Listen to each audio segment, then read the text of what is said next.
ecosystem. This is the section B lesson from your textbook and it is nothing but lesson number 7. So, before going to this lecture, what we have studied in the previous lecture? In the previous lecture, we have studied that on the earth, there are various types of the living organisms. These living organisms are depending on one another. That means they are depending for their food on one another. So, there are various types of food chains formed. In that, there is also, you can say, various types of food webs formed. So, there is an interrelation between a food chain and food web. So, what is food chain? The chain in which the organisms are dependent on one another for their food. Such types of chains are called as a food chains. And these organisms which are dependent on one another, they may not depend on only one organism, they may depend on any other organisms also. So such creates a, you can say, web, that is nothing but a food web. So there is a interrelation between a food chain and food web. This we have studied. Then after that we have also studied that the plants are nothing but the producers on this earth or on the earth. So, why they are called producers? They are called producers because they produce the food.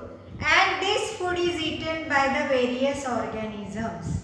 The organisms which consume this food are called as the consumers. Then there may be primary consumers, then there may be secondary consumers, then there may be tertiary consumers and there may be apex consumers. Now, the primary consumers are dependent on plants. Secondary consumers are dependent on primary consumers. Tertiary consumers are dependent on, you can say, secondary consumers. And the apex consumers are dependent on, you can say, the tertiary consumers. There is no any another, you can say, organism who is going to kill the apex organism. That we have seen in that.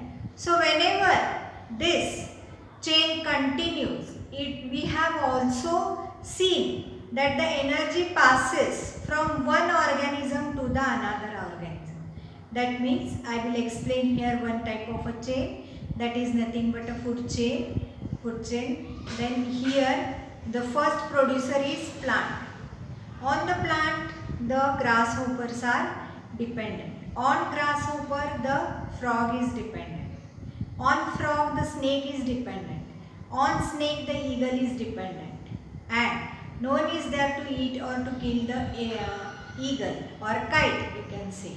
They are decomposed with the various microorganisms. This we have seen. Whenever the food chain passes from one organism to the another organism, what happens? The energy is also passed from one organism to the another organism. This yesterday we have seen that is nothing but the producers transfer their energy to the herbivorous animals. The herbivorous animals passes the, you can say, energy to the carnivorous animals. The carnivorous animals, you can say, transfer their energy to the omnivorous animals. These are nothing but the steps, or you can say tropic level. So how do you define the tropic level now? Tropic level is nothing but a, you can say, a step in a food chain where the energy is exchanged from one organism to the another organism. This way you can explain the tropic level. Now next what you are going to see. Suppose if this food chain has stopped or is disturbed, what will happen? If the food chain, or you can say the food web, is disturbed, what will happen? The you can say amount or a number of a organism is going to increase. That means house here. If the frogs are not eaten by the snake, then what will happen? The whole earth will be covered by the frogs.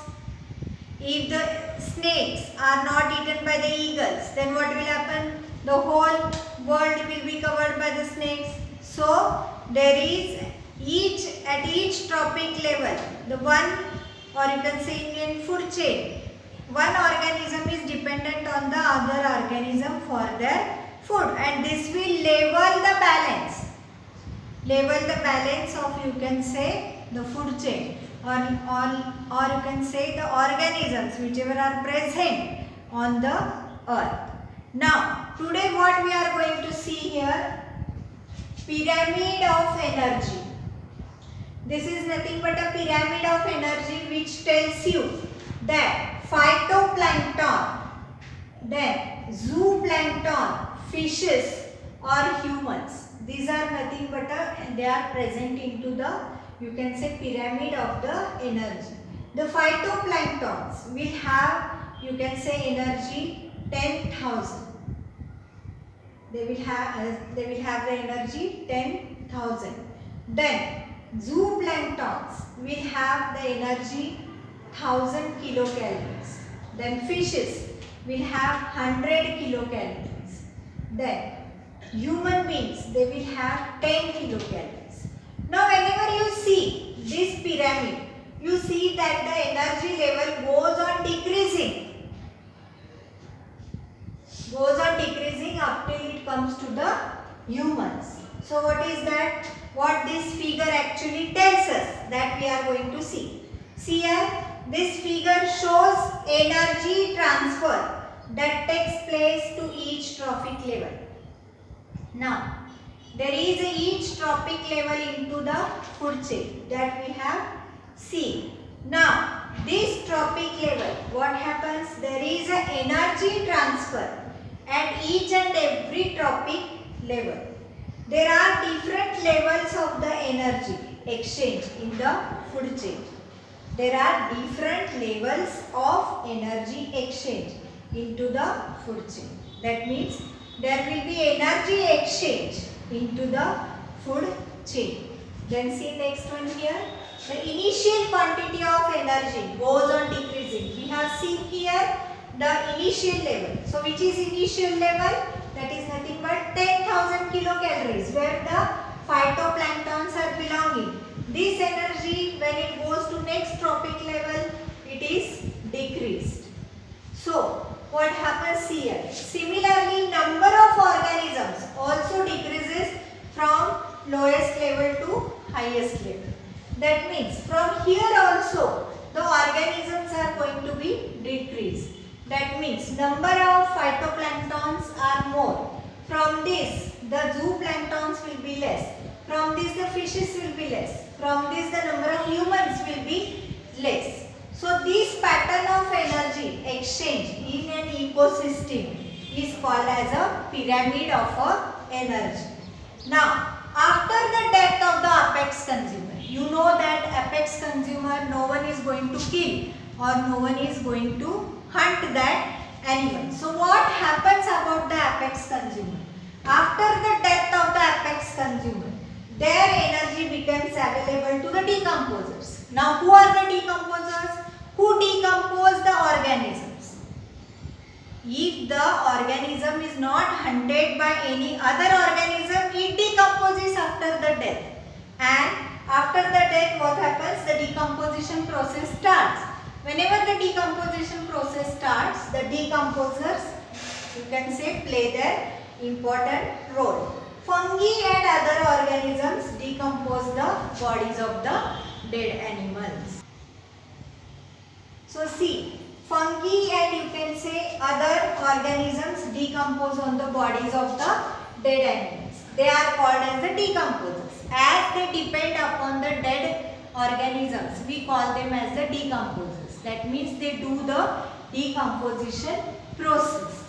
Then see, in the process of obtaining food from the remaining organisms, Now here which are the remaining organisms? The dead organisms are nothing but the remaining organisms. Now the decomposers, what they do?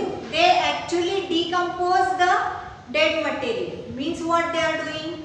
They are decomposing or converting this material into simple carbon compounds. They are converting them into simple carbon compounds. As we see that the body is made up of complex compound. They are converted into simple carbon compounds by the decomposers.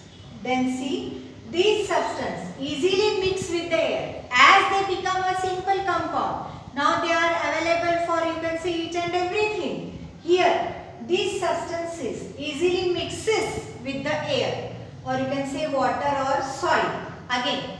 And whenever you see that the decomposing material, always these microorganisms, they, you can say, mixes into the soil. Similarly, whenever you are considering them, again they are absorbed by the plants. That means whenever they are in the soil, what happens? The plant, you can say, searches or goes or takes its nutrients and water from the soil, and with that water and soil, these microorganisms, or you can say decomposers, are also absorbed in the food chain.